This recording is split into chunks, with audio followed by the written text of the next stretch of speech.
Okay. Good evening, everyone. Just want to check the mic to make sure. Yeah, I see a wave or two in the. Great. So welcome back to the 8th Tuesday night in our first course of this year. We've covered a lot of ground so far, and there's a lot more ground to cover. Really excited, actually, specifically about the second course, but that's getting a little ahead of ourselves. We're going to talk tonight about how to make the teachings on ethics as one of the three main parts of the Buddhist path useful, relevant, maybe how to conquer the sense of being overwhelmed by a discussion of conduct in the world, and also maybe how to work with feelings of righteousness. And of course, because we're having the conversation, how to work with feelings of none of this really matters anyway. But I assume that's not how we're feeling right now. Otherwise, we would be doing something else that we felt mattered more. So we're going to start with meditation. And since we'll have a couple week break after this Saturday session before Tuesday's pick up again in April, I just wanted to take a moment to review for our leaky cup minds, our shamatha meditation instruction. And then as the session winds down, we'll contemplate how our mind has felt recently off the cushion in daily life, in the world. So let's take a moment to take our seats.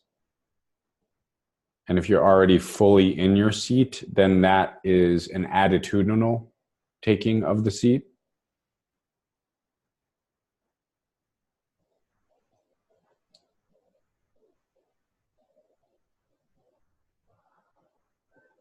So our environment is, when we sit, is pretty important. Not to have the perfect environment, because none of us really do, unless you live in a posh Buddhist temple.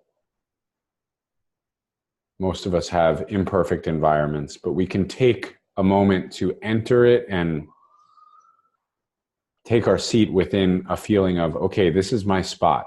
This is my spot to practice right now. And we can do this slightly ritualistically every time we sit, especially when we're not in this device-driven space. Such as in the Japanese Zen tradition, they will often brush off the cushion, the zabuton, and the zafu before or after they take their seat. So come into your sitting environment, as imperfect as it is, but just let that which was before be before, and let's mentally enter fully as we can with an intention. And find the seat of upright but not uptight.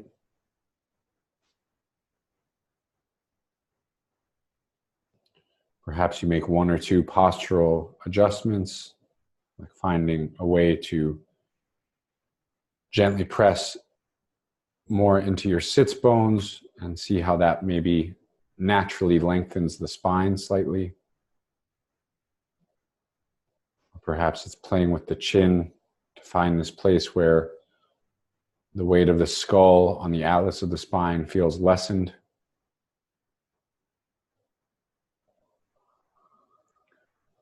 Or maybe it's just moving your palms slightly back or forward on the thighs to feel how that broadens your collarbones.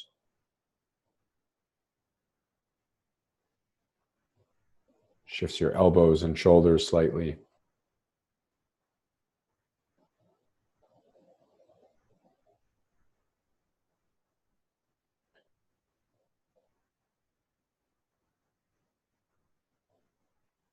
When you feel ready and you've really arrived in your seat,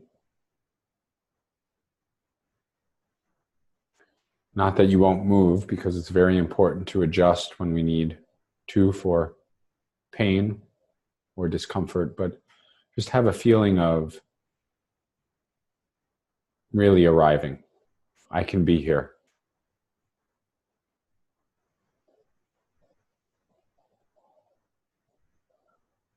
And if I lose my mind, I can come back.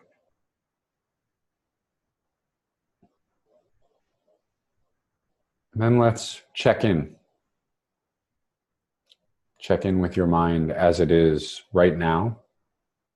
And just take its flavor or temperature.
And also remind yourself of your intention.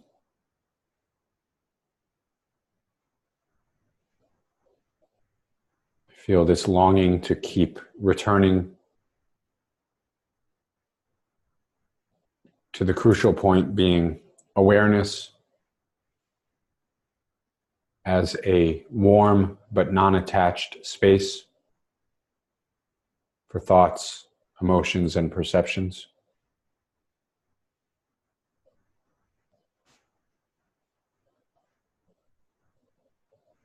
But if you'd like to set a specific intention, please do.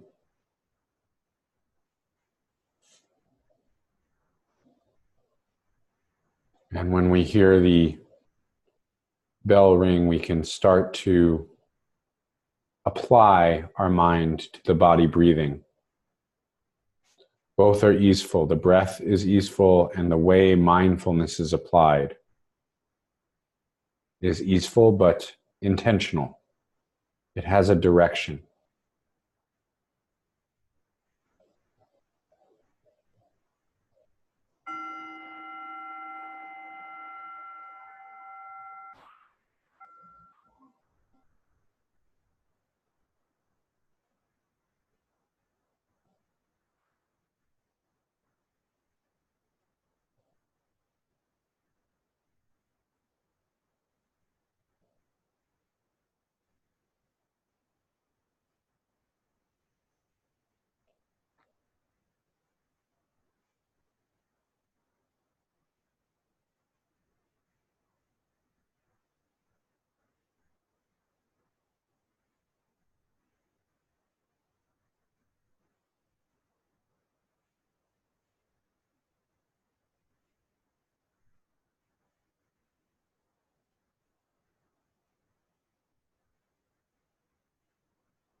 So as mindfulness is intentional to the breath,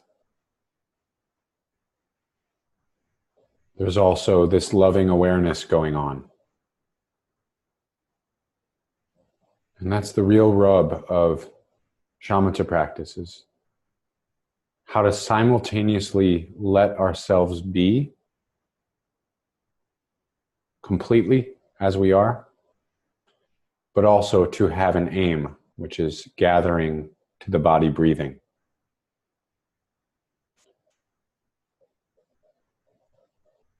It's a beautiful tension between these two aspects, mindfulness and awareness.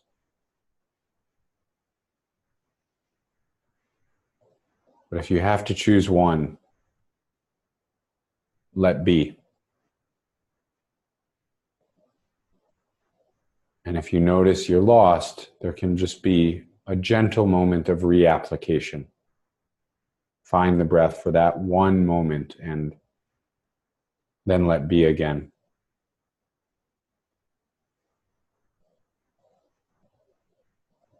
We'll work with our practice in silence, whatever adjustments you need to make, for about 10 minutes.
So as we move deeper tonight into this discussion of practice off the cushion, off the meditation seat,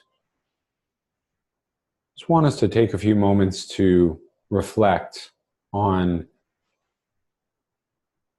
how your mind has felt in general when you're off the cushion.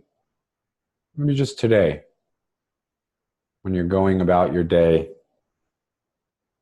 you can reflect on what your mind felt like today.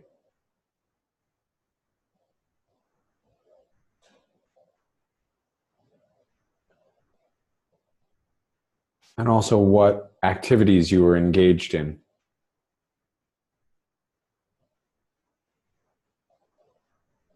How did the mind feel off my meditation seat today? And what was I doing while that was happening?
Then we can let this brief reflection go, whether or not any insight came from it.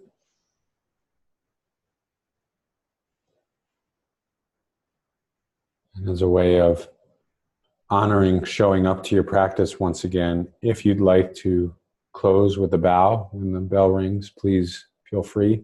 If there's some other internal way to acknowledge the effort of practice, please do so.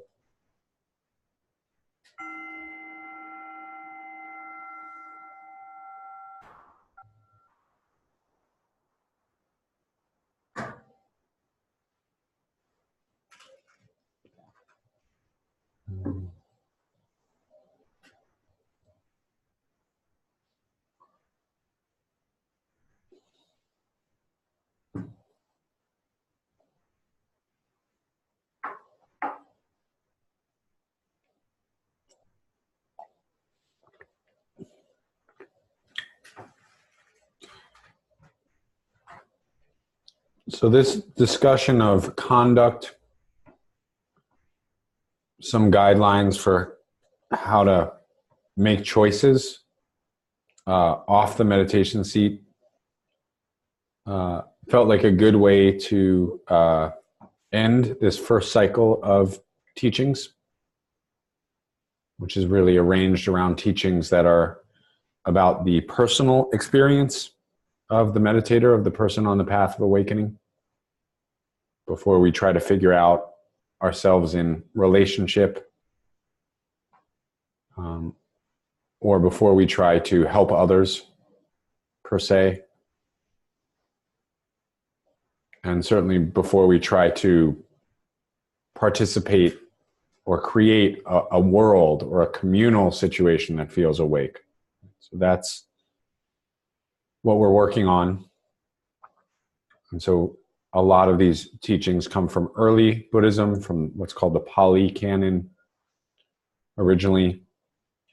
And a lot of my experience of them, again, comes from what in the Tibetan structure is called the Hinayana, the narrow-focused or lesser-focused vehicle, focused just on the self-liberation. And again, that term Hinayana is only kosher within the context of Tibetan Buddhism.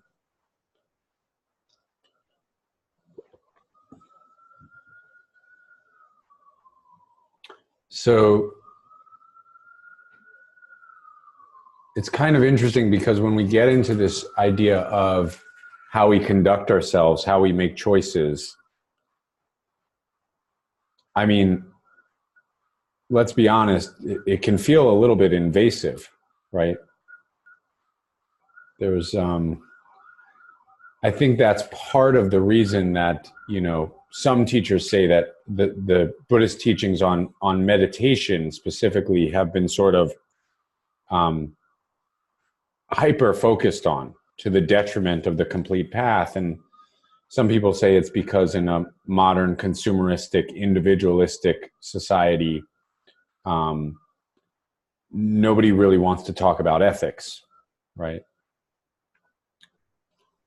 Other people think it's because the part of Buddhist thought that's really unique is the philosophical teachings and certainly the psychological and meditative techniques.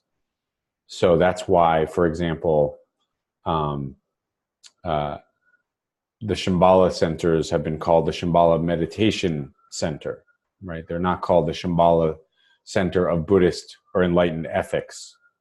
Maybe they should have been, actually.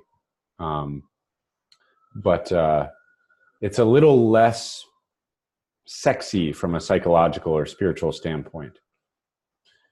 And I think it's also a little bit more political because it leads into the idea of how we make choices in the world and guidelines for exploring that, even if it's still engaged on an individual level. So I just want to honor that there's kind of two approaches or two basic interpretations of where ethics fit into the path. In either case, they are very important in terms of conduct. Shila is, again, the Sanskrit or Pali word, S-H-I-L-A.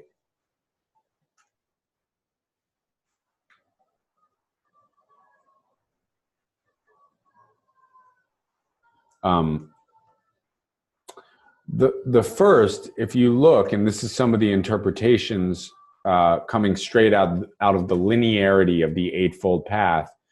If you look at the Eightfold Path, the way it's broken up into sections is, first you talk about getting your frame of mind right, study and contemplation. So view and intention come first.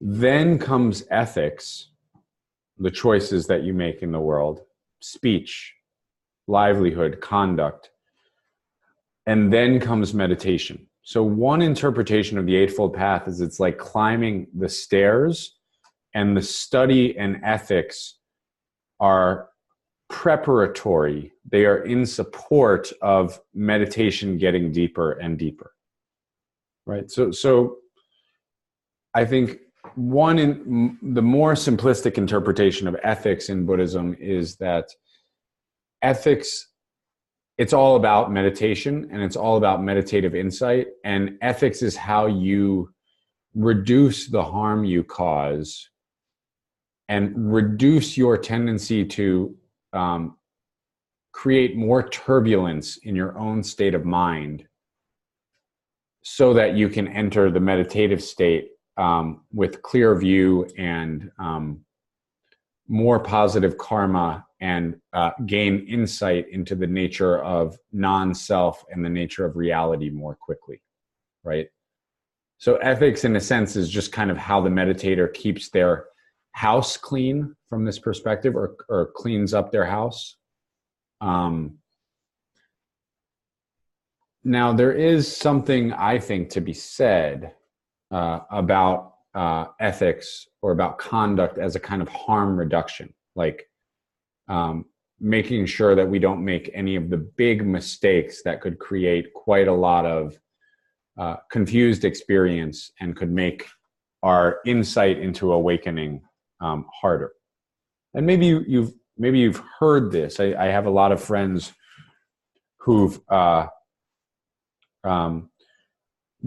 who are more, maybe politically oriented and wanted to go to a Buddhist talk on ethics, and were disappointed because it seems overly personalized. Like I had one friend who who's an environmental activist and environmental engineer, who got very mad at the Dalai Lama, not mad, but disappointed, because his sort of view of environmental care was turn off the light when you leave the room. That was the example that he used of what we could do for the environment. Now, it's not saying that that's not a good thing to do. It's just a very personal and small kind of keeping one's own house view of environmental ethics, right? And I think my friend was responding to that, was saying like, this is the Dalai Lama. I want him to be saying a lot more about, want him to be talking about something like the Green New Deal, or something like that. Luckily, we have other people now talking about the Green New Deal, and they don't even meditate, so far as I know.